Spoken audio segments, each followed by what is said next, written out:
স্বপ্নাদেশ পেয়ে শুরু হয়েছিল কোন্নগরের শকুন্তলা কালী পুজো।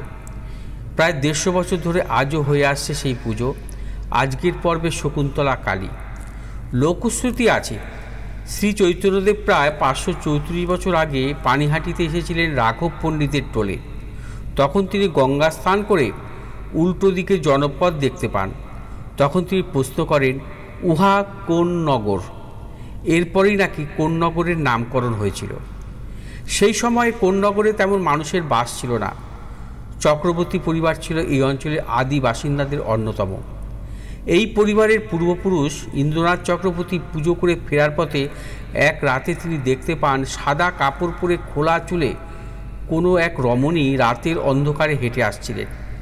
তাকে অনুসরণ করে পূজারী খানিকটা দূরে আসতেই দেখতে পান সুন্দরী রমণী এক ভাগাড়ের মধ্যে থাকা অশ্বত্থ গাছের নিচে এসে বিলীন হয়ে গেলেন। ওই রাতেই ওই পূজারীকে দেবী স্বপ্নাদেশ দেন ভাগাড়ের সেই অশ্বত্থ গাছের নিচে যেখানে শকুনের বাসা রয়েছে তার তলায় দেবীর ঘট স্থাপন করে পুজো করার জন্য। তারপর অশ্বত্থ গাছের শকুনের বাসার নিচে হোগলা পাতা তাল পাতার মণ্ডপ সাজিয়ে শুরু হয় দেবীর আরাধনা।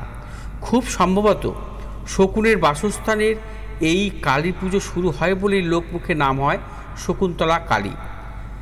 এখানে পুজোর দিন সূর্য অস্ত যাওয়ার পরে কাঁধে করে দেবীকে নিয়ে আসা হয় তার বেদিতে।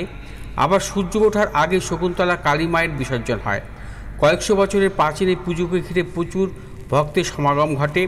প্রতি বছর বাংলা বৈশাখ মাসে কৃষ্ণপক্ষের দ্বিতীয়া এবং তৃতীয়াতে এই পুজো হয় এবং প্রচুর মানুষের সমাগম ঘটে।